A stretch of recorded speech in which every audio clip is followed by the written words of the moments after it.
नमस्कार, मैं रवीश कुमार। रूस ने यूक्रेन पर हमला कर दिया है। यूक्रेन ने भी जवाबी कार्रवाई के आदेश दे दिए हैं।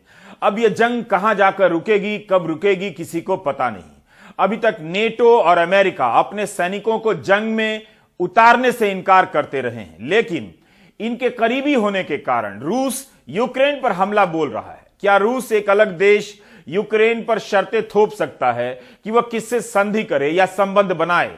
युद्ध केवल रूसी सीमा पर नेटो की लामबंदी को लेकर नहीं हो रहा।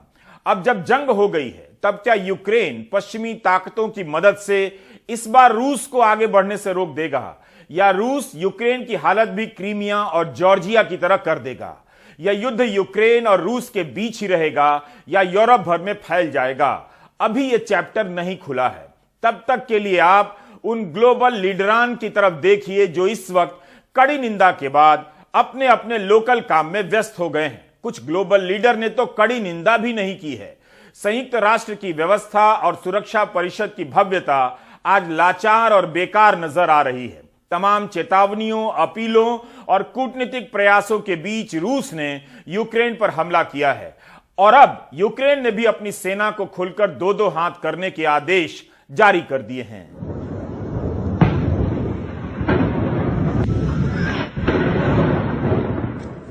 हमले की एक अजीबोगरीब परिभाषा के साथ रूस ने यूक्रेन पर चौतरफा अटैक कर दिया। इसे स्पेशल मिलिट्री अटैक बताया है। इसके तहत कह रहा है कि यूक्रेन के केवल सैन्य ठिकानों को निशाना बनाया जा रहा है। क्या किसी देश के सैन्य ठिकानों पर हमले को हमला नहीं कहा जाता है? यह स्पेशल मिलिट्री अटैक क्या होता है? अटैक भी स्पेशल होने लगा। रूस ने कहा है कि यूक्रेन पर कब्जे के लिए हमला नहीं किया गया है, बल्कि पूर्वी यूक्रेन में 8 वर्षों से जो नरसंहार चल रहा है उसे खत्म करने के लिए किया गया है। यूक्रेन के नागरिकों पर हमला नहीं किया जाएगा। अपनी सैनिक ताकत को गवा देने के बाद इस हमले में क्या यूक्रेन के पास कुछ भी बचेगा? मजबूत नेता के नाम पर दुनिया सनकी नेताओं को कुर्सी पर बिठा रही है या उनकी सनक की कीमत चुका रही है?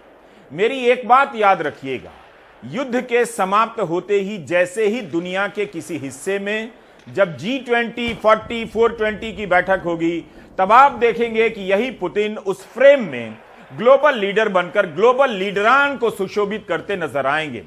AFP की खबर थी कि रूस ने यूक्रेन के एयर बेस को पूरी तरह से तबाह कर दिया है। ऐसी तमाम तरह की खबरें आ रही हैं और इनका खंडन हो रहा है।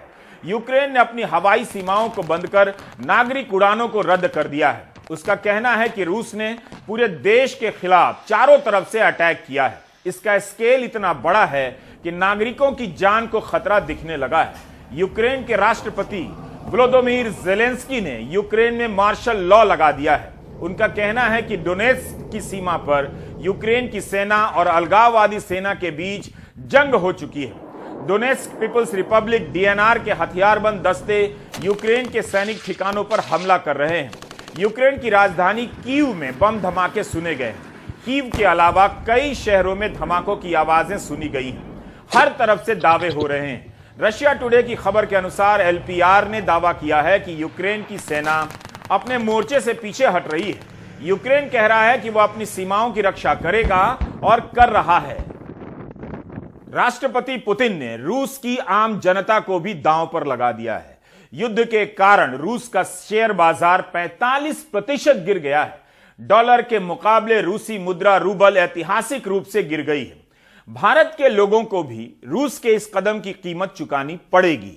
भारत में शेयर बाजार काफी गिरा, लेकिन इस बाजार के खिलाड़ी उबरना भी जानते हैं। उनकी चिंता छोड़ दीजिए, अपनी कीजिए कि अंतर्राष्ट्रीय बाजार में कच्चे तेल की कीमत $100 प्रति बैरल के पार चली गई है। 7 मार्च के बाद पेट्रोल और डीजल के दाम आपकी जेब पर मिसाइल अटैक करने वाले हैं और महंगाई के टैंक हर तरफ से आपको घेर लेंगे और बम बरसा देंगे।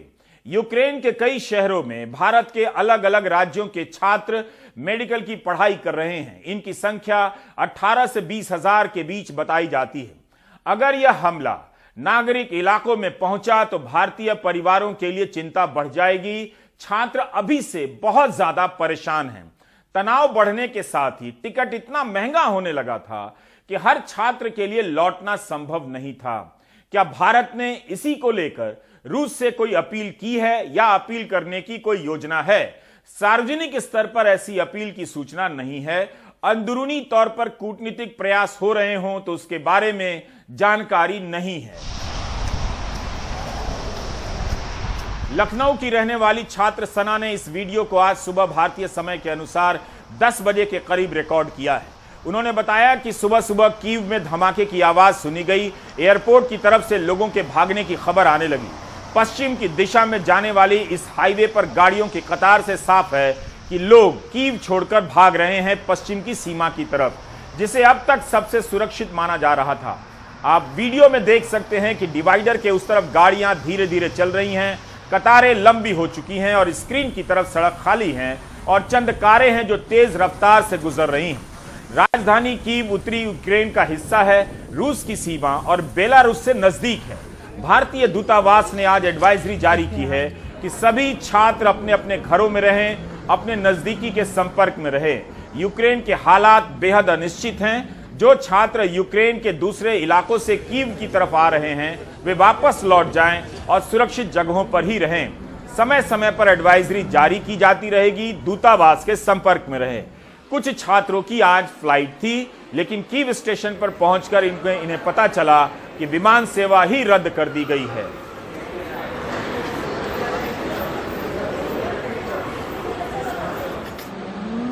अभी अभी आपने देखा कि रूस की राजधानी कीव के लोग अपनी अपनी गाड़ियों से पश्चिम की तरफ भाग रहे हैं क्योंकि उसे सुरक्षित माना जा रहा था।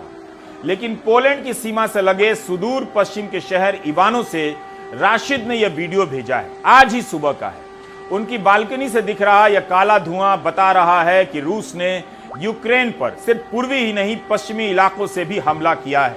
इन तस्वीरों से हमले का अंदाजा मिल जा रहा है और इसका भी जिक्र कि इस समय वहां फंसे भारतीय छात्रों की क्या मनोदशा होगी।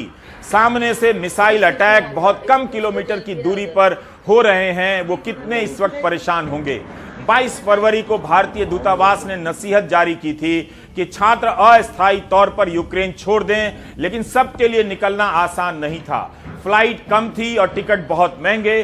रूस दावा कर रहा है कि नागरिकों पर हमला नहीं है, लेकिन सैनिक ठिकानों पर हमला कभी भी नागरिकों को चपेट में ले सकता है। अभी तक रूस ने कहा कुछ है, किया कुछ है, तो क्या उसके इस दावे पर भरोसा किया जा सकता है? राशिद ने कहा कि उन जैसे छात्रों को शहर में निकलने से मना कर दिया गया है। इस पश्चिमी शहर में 2000 भारतीय छात्र पढ़ते हैं जो अपनी जान को लेकर बेहद असुरक्षित हो गए हैं। यहाँ के नागरिकों को बंकर में छुपने की सलाह दी गई है। एक लिस्ट जारी की गई है। यह तस्वीर टर्नोपिल शहर की है, जहां आप सायरन की आवाज सुन सकते हैं।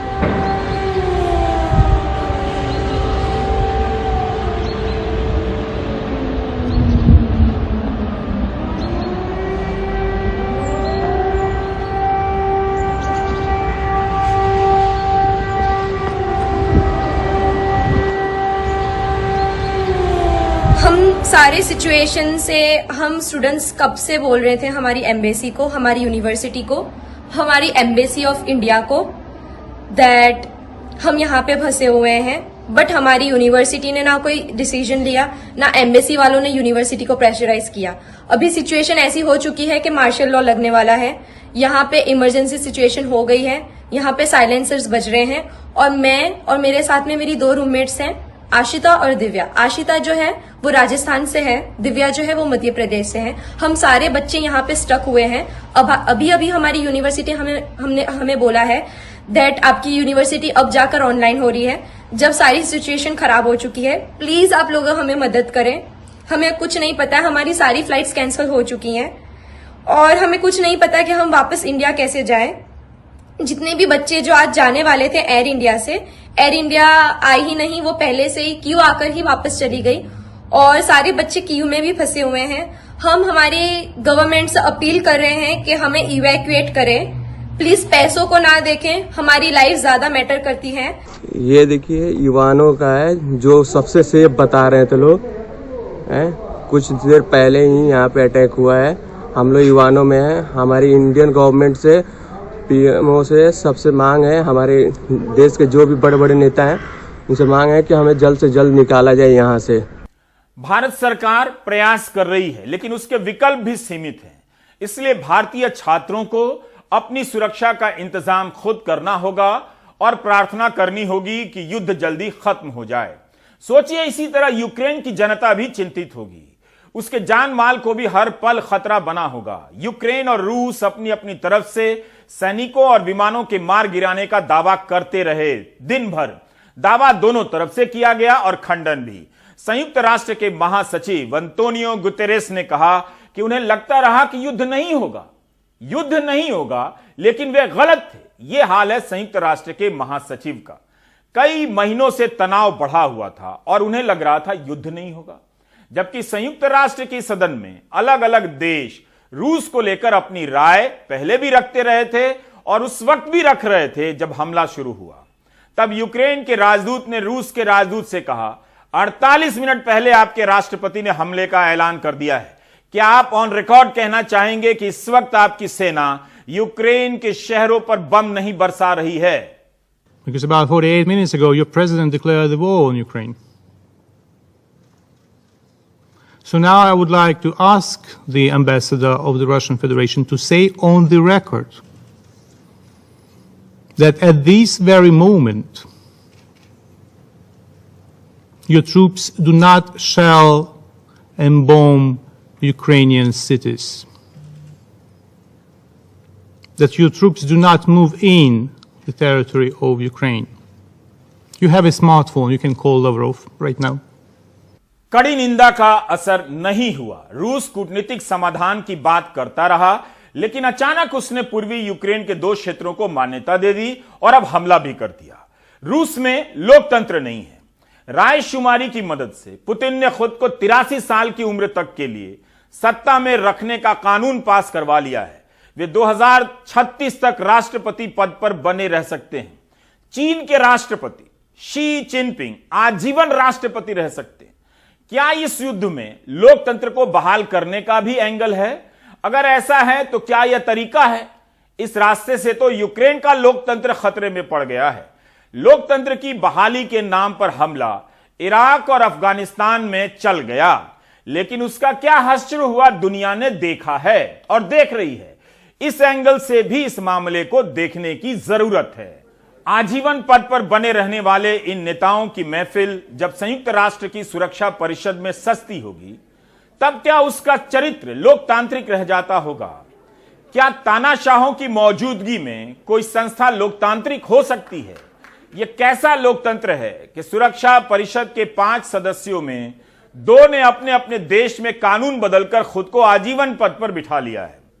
जिस सुरक्षा परिषद की सदस्यता को लेकर हिंदी प्रदेशों के अखबारों में कुछ लोग आजीवन संपादकीय और सपना ठेलते रहते हैं कि भारत वहां पहुंच जाएगा तो विश्व गुरु बन जाएगा, आज उस सुरक्षा परिषद की हालत आपने देख ली। उसके पास कोई ताकत नहीं है। यह केवल एक परिषद है, सुरक्षा से इसका संबंध नहीं रहा। यह संस्था युद्ध नहीं रोक सकी। संयुक्त राष्ट्र के महासचिव सदन में और ट्विटर पर रूस से युद्ध बंद करने की अपील करते रहे और रूस मिसाइलें दागता रहा। I have only one thing to say from the bottom of my heart. President Putin, stop your troops from attacking the Ukraine. Give peace a chance. Too many people have already died. रूस के एक विपक्षी नेता का बयान भी ध्यान में रखना चाहिए। उनका कहना है कि पुतिन ने यूक्रेन पर इसलिए हमला किया है ताकि रूसी जनता के साथ उन्होंने जो लूट मचाई है उस पर पर्दा डाला जा सके और राष्ट्रवाद का माहौल खड़ा करके वो खुद को बचा सकें। याद रखिए, रूस ने 2036 तक के लिए कानून बनाकर पुतिन को पद पर बिठा दिया है। रूस प्रतिबंधों से काबू में नहीं आया तो अपील से क्या आएगा? पश्चिम के देशों ने युद्ध के विकल्प के रूप में प्रतिबंधों को हथियार की तरह पेश किया, रूस ने सीधे युद्ध कर दिया। युद्ध के कारणों और परिस्थितियों के बारे में कई तरह के लेख छप रहे हैं, आप पढ़ भी रहे होंगे। इस झगड़े की जड़ में एक बड़ा कारण North Atlantic Treaty Organization NATO है। इस नेटो ने यूक्रेन की मदद के लिए सेना भी नहीं भेजी, ना किसी को समझ में आ रहा है कि नेटो रूस को जवाब किस तरह से देने वाला है। करारा जवाब मिलेगा के नाम पर सब अपने अपने घर में बैठकर पराठा खा रहे हैं और यूक्रेन की जनता बमबारी से घिरी हुई है। राजनीतिक विशेषज्ञ और यूनिवर्सिटी ऑफ शिकागो के प्रोफेसर जॉन जोसेफ मेयरशाइमर का एक विश्लेषण यहां बताना जरूरी है। उनका कहना है कि किस तरह से नेटो की सदस्यता के नाम पर यूक्रेन को लुभाया गया और रूस को लगातार चिढ़ाया गया। 2008 में बुखारेस्ट में नेटो के शिखर सम्मेलन में यूक्रेन और जॉर्जिया को सदस्य बनाने का ऐलान किया गया। रूस ने उस वक्त ही सख्ती से एतराज किया। उसका कहना था कि उसकी सुरक्षा को खतरा है, सीमाएं असुरक्षित हो जाएंगी। नेटो की इस हरकत के कारण 2008 में रूस ने जॉर्जिया पर हमला कर दिया। जॉर्जिया के लोग नेटो के बहकावे में ताव में आ गए और रूस को सबक सिखाना चाहते थे, लेकिन रूस का हमला उन पर भारी पड़ गया। आज तक उससे उबर नहीं सके। नेटो ने जॉर्जिया को उकसा तो दिया, लेकिन रूस के खिलाफ कोई खास मदद नहीं की। रूस और जॉर्जिया की लड़ाई 5 दिन चली, जिसमें बड़ी संख्या में नागरिकों और सैनिकों की मौत हो गई थी। प्रोफेसर जॉन का मानना है कि यही हाल आज यूक्रेन का भी हो सकता है। प्रोफेसर जॉन मानते हैं कि एक बार यूरोपियन यूनियन ने यूक्रेन से समझौता करने की पहल की, तब रूस ने ऐतराज किया। फिर रूस का प्रस्ताव आया कि रूस, यूक्रेन, IMF, अंतर्राष्ट्रीय मुद्रा कोष, ये सब मिलकर बहुपक्षीय समझौता कर सकें। इसमें यूरोपियन यूनियन भी हो, लेकिन यह समझौता नहीं हो सका। इससे यूक्रेन में नाराजगी फैल गई और वहां विद्रोह की हालत हो गई। यूक्रेन के तत्कालीन राष्ट्रपति को रूस का पिट्ठू माना जाता था। उनके खिलाफ भी बगावत हो गई। उन्हें देश छोड़कर रूस भागना पड़ा। यूक्रेन में उस दौरान जो हिंसा हुई, उसमें 130 से भी अधिक लोग मारे गए। 23 फरवरी 2014 को यूक्रेन की संसद ने वोट किया कि रूसी सहित सभी अल्पसंख्यक भाषाओं का दर्जा समाप्त किया जाता है। इसके 4 दिन बाद 27 फरवरी 2014 को रूस की सेना क्रीमिया में प्रवेश कर जाती है। 6 मार्च 2014 को क्रीमिया की संसद ने वोट कर दिया कि वह रूस का हिस्सा है। इसी दौरान रूस के समर्थन वाला बागी गुट डोनेट्स्क और लुहांस्क क्षेत्र की सरकारी इमारतों पर कब्जा कर लेता है, पीपल्स रिपब्लिक कहने लगता है। बाद में खुद को मतदान के जरिए स्वतंत्र घोषित कर देता है। इन दोनों क्षेत्रों की चाह थी कि रूस में विलय हो जाए, लेकिन रूस ने वह भी नहीं किया। रूस ने सोमवार को इन्हीं 2 क्षेत्रों को मान्यता दी है। पश्चिमी देश और यूक्रेन रूस पर आरोप लगाते रहे हैं कि वह पूर्वी यूक्रेन में अलगाववाद को उकसा रहा है, बढ़ावा दे रहा है।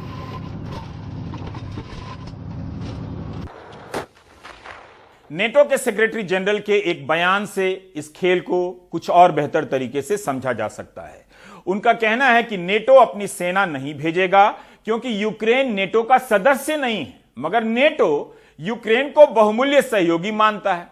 इसी नेटो से नजदीकी के नाम पर रूस यूक्रेन पर हमला कर रहा है और नेटो सामान बेचने और भेजने की बात कर रहा है। हथियार भेजकर ही सब पल्ला झाड़ रहे हैं।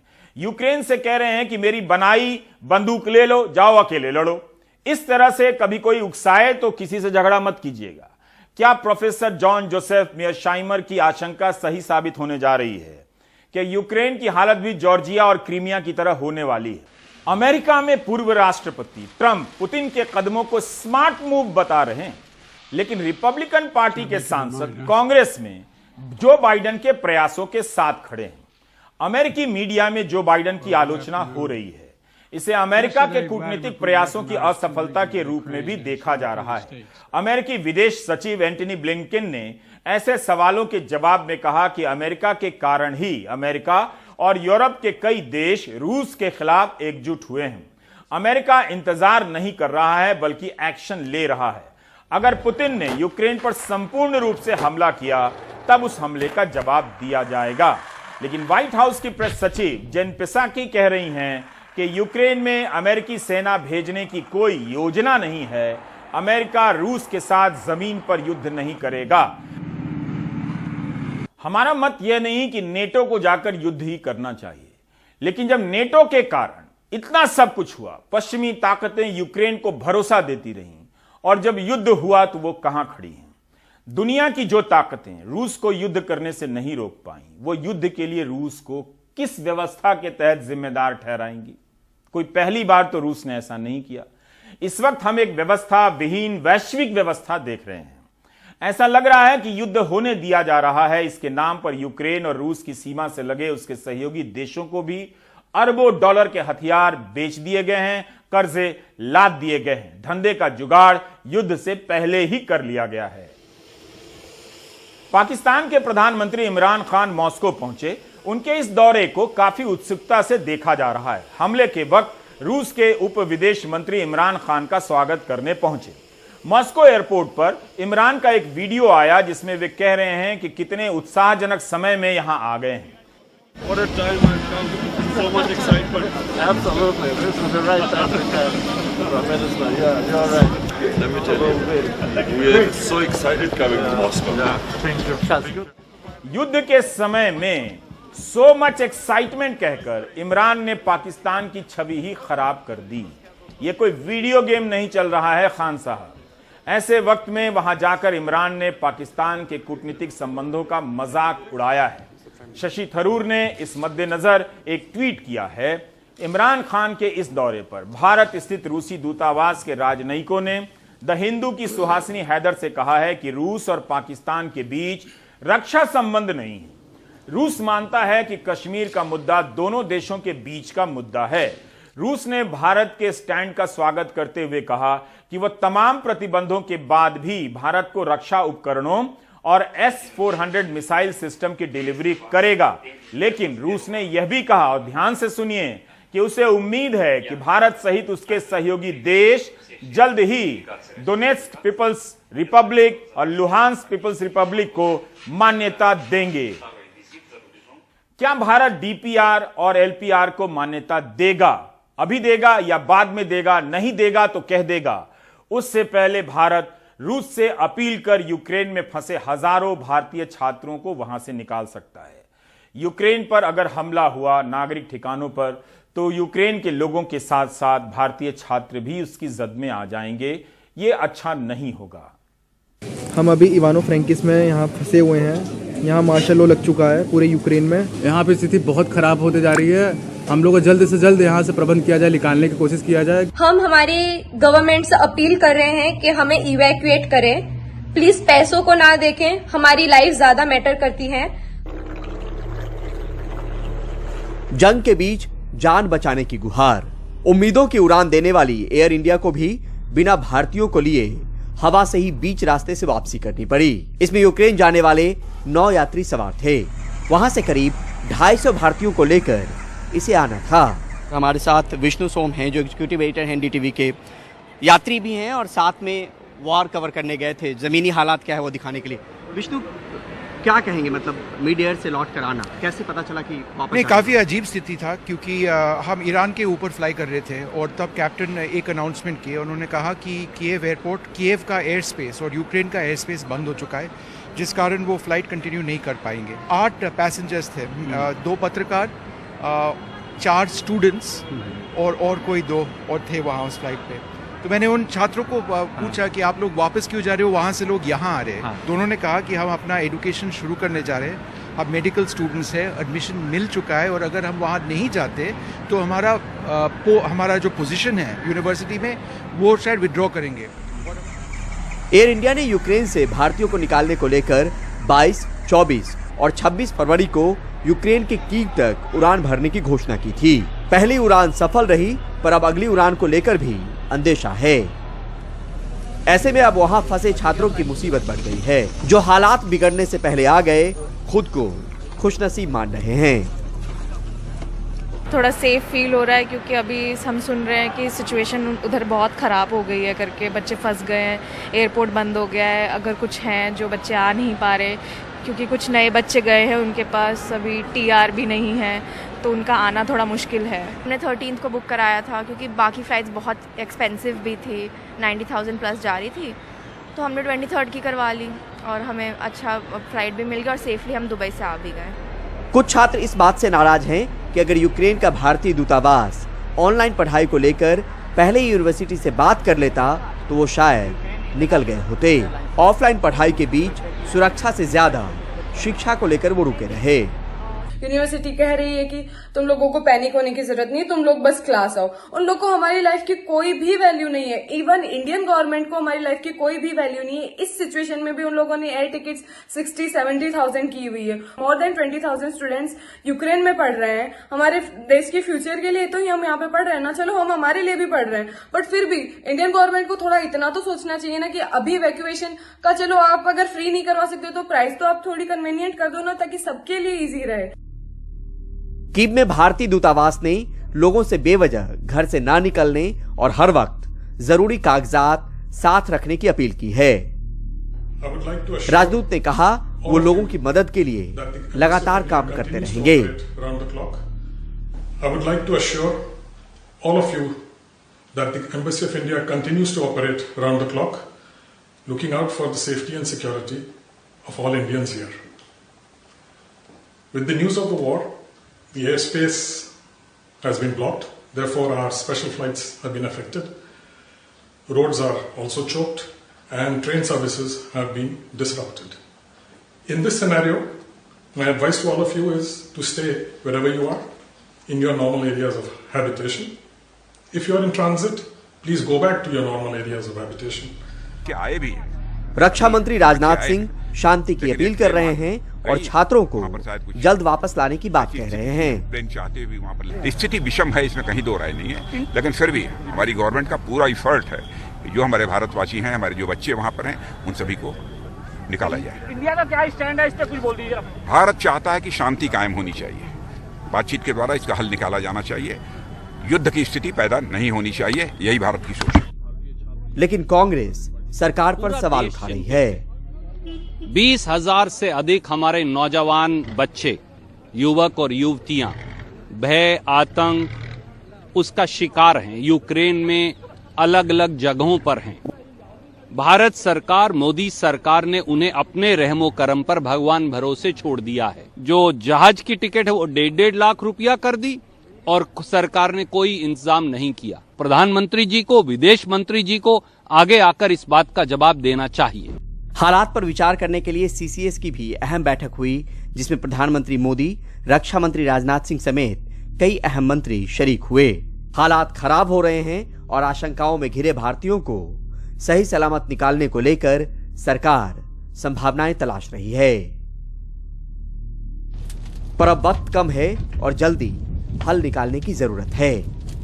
नई दिल्ली से Parimal Kumar, NDTV India. NATO ने अपना बयान जारी कर दिया है कि वह अपनी सेना नहीं भेजने वाला है। वॉशिंगटन पोस्ट की खबर देख रहा था कि कई प्रकार के ग्लोबल लीडर ने रूस के हमले की निंदा की है। इसमें फ्रांस है, इटली है, फिनलैंड है, कनाडा है, अमेरिका के राष्ट्राध्यक्ष हैं, उन सब के बयान हैं जिन्होंने रूस की कड़ी निंदा की है। चीन का स्टैंड भी रूस की तरफ ही लगता है। चीन ने प्रतिबंधों की निंदा की है, कहा है कि बातचीत से हल निकाला जाए। बम बंदूक निकल जाने के बाद बातचीत का बयान क्या केवल बोलकर चुप हो जाने के लिए दिया जा रहा है?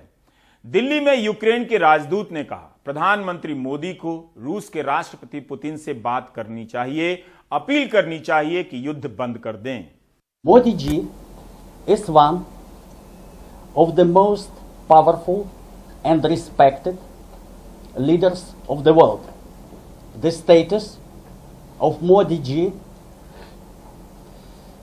makes me hopeful that in case of his strong voice, Putin at least should think over. We are expecting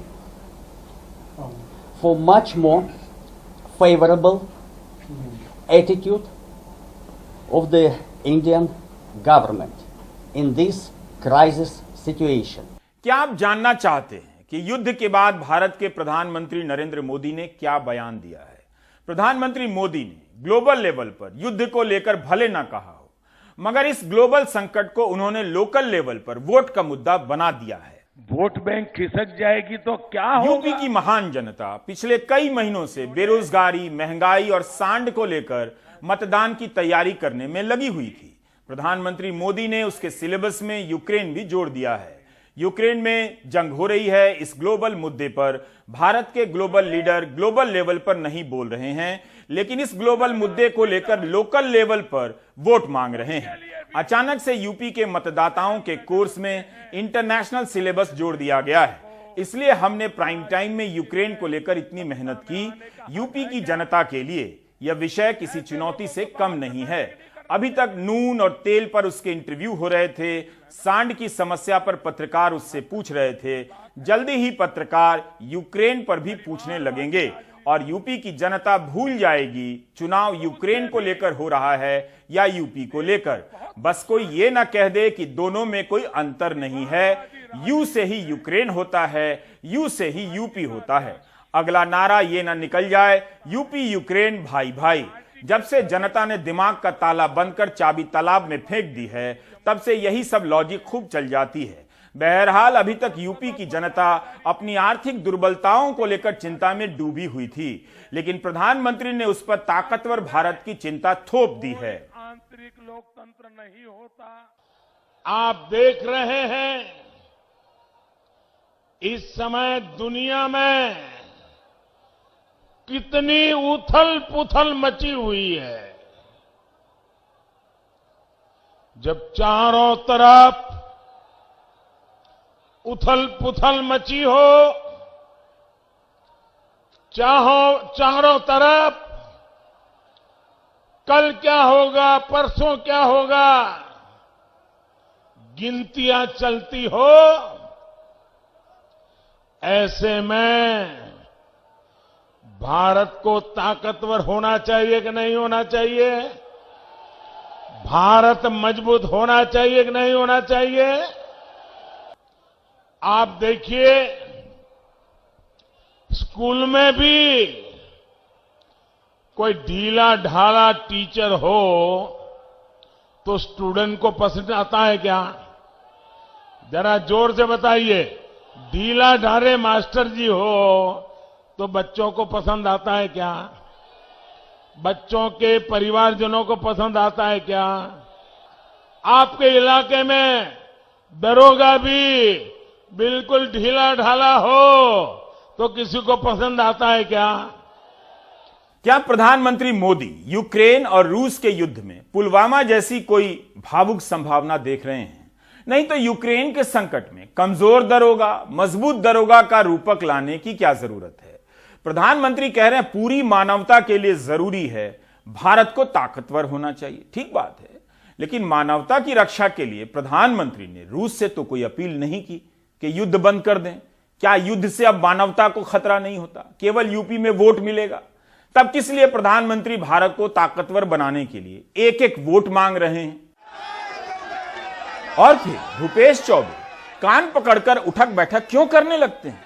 दुनिया की सबसे बड़ी पार्टी के विधायक कान पकड़कर उठक बैठक कर रहे हैं।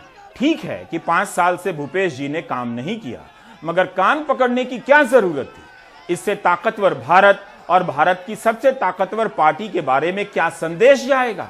ये तो कहिए कि बाइडेन और पुतिन दोनों ही प्राइम टाइम नहीं देखते। अगर देख लेंगे तो उन्हें भी पता चल जाएगा कि हो क्या रहा है।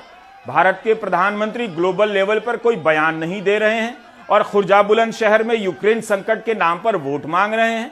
ट्रंप होते तो कम से कम भूपेश चौबे के कान पकड़ने से सीख ले लेते और वहां टेक्सास में कान पकड़ने लग जाते। हर युद्ध अपने साथ कई विडंबनाओं को लेकर आता है। यूक्रेन अपनी जनता की जान नहीं बचा पा रहा है, लेकिन यूपी में बीजेपी का विधायक जितवा रहा है।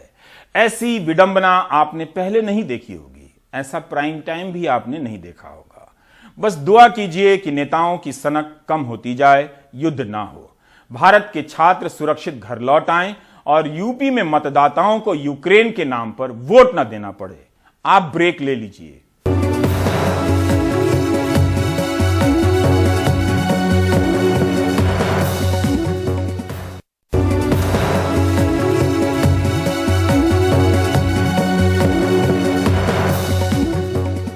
कोविड के दौरान ऑनलाइन कक्षा ने स्कूली बच्चों की समझ और पढ़ाई को 2 साल पीछे धकेल दिया है।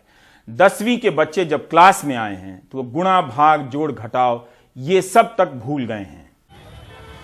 मुंबई में अब जब बच्चे अपने अपने स्कूलों को लौट रहे हैं तो पता चल रहा है कि बीते 2 साल की ऑनलाइन पढ़ाई ने कितना नुकसान कर दिया है। 9वीं की छात्राएं बताती हैं कि वो गुणा भाग तक भूल गई हैं। बहुत नुकसान हुआ था हम डिवाइडेड करना भूल गए थे, मल्टीप्लिकेशन भी भूल गए थे। जो 2 साल पहले पढ़ा था वो तो हम पूरी तरीके से भूल ही गए थे। फिर टीचर्स ने हमारी फिर रिवीजन ली, फिर अभी हम वो अच्छे से कर पा रहे। तो घर पे सब डिस्टर्ब भी करते थे और नेटवर्क का भी इशू रहता था, तो उतना समझ में भी नहीं आता था। 2 साल की जो पढ़ाई हम लोग पहले की तो सब भूल गए थे। तो अभी जब सर सामने पढ़ाते हैं तो सब समझ में भी आता है। टीचर प्रिंसिपल बताते हैं कि 2 साल की ऑनलाइन पढ़ाई ने कई बच्चों में दिमागी विकास को 2 साल पीछे धकेल दिया है। आज जो 7वीं का बच्चा है वो 5वीं के लेवल का हो गया है। ये 2 साल बच्चे पीछे गए हैं। अभी जब वो खुद से लिख रहे तो पता चल रहा है कि उनको ये नहीं समझ में नहीं आया। अच्छे बच्चे हैं हमारे जो 95 क्रॉस करने वाले, उनका भी राइटिंग स्किल्स जो है वो हैम्पर हुआ है। ज्यादा से ज्यादा अगर 50 बच्चे हैं तो उसमें 10, 12, 15 बच्चे तो आते ही थे, बाकी के सारे जुड़ते ही नहीं थे। तो जो नहीं जुड़े हैं वो तो ये एकदम जीरो हो चुके हैं। उन्हें हमें फिर से जो है पढ़ाना पड़ा है सारी चीज़ें। अब समझिए कि 10वीं के बच्चों को फिर से 2-4 दिन तक हमने पहाड़ा लिया, गुणा भाग जोड़ घटाना लिया, उनको बेस पर लाया, तब जाकर के आगे गाड़ी जो है पटरी पर आई है। और अब हम अपने सिलेबस को पूरा कर लिए हैं, रिवीजन चल रहा है। कई कक्षाओं में करीब 70 से 80% हाजिरी है। शिक्षकों को ऑनलाइन और ऑफलाइन दोनों संभालने में मुश्किल हो रही है। अब ऑफलाइन क्लासेस 100% करने पर जोर देने की बात हो रही है। 80% से ऊपर बच्चे क्लासेस में वापस आना शुरू हो गए हैं। टीचर्स के लिए ऑफलाइन के साथ साथ ऑनलाइन क्लासेस पढ़ाना डिफ़िकल्ट है, क्योंकि बहुत सारे स्कूल्स में अप्रोप्रिएट इंफ्रास्ट्रक्चर अवेलेबल नहीं है। जब तक हम एक कॉन्फिडेंस बिल्डिंग मेजर्स नहीं करेंगे, कोई भी सरकार के द्वारा मैंडेट के पेरेंट की कंसेंट रिमूव कर दें, उससे थोड़ा फ़र्क पड़ेगा बट पूरा फ़र्क नहीं पड़ेगा। तो हमें सरकारी ऑर्डर्स के साथ साथ पेरेंट्स में कॉन्फिडेंस बिल्डिंग, ये दोनों मेजर्स लेने पड़ेंगे। टीचर्स जो 7 घंटे काम करते थे डेली, वो 12-12 घंटे काम करने लगे। अभी भी टीचर्स पूरा दिन स्कूल आ रहे और शाम को ऑनलाइन बच्चों का ले रहे। बोर्ड परीक्षाएं नजदीक हैं और ऑफलाइन मोड में हो रही हैं। ऐसे में बच्चों की घटी क्षमता को देखते हुए स्कूल हाजिरी जल्द पूरी किए जाने पर जोर देने की बात हो रही है। फिलहाल स्कूलों की ओर से किसी तरह का दबाव नहीं, माता पिता की इजाजत पर ही बच्चे स्कूल जा रहे हैं। मुंबई से पूजा भारद्वाज, NDTV इंडिया। आप देख रहे थे प्राइम टाइम। नमस्कार।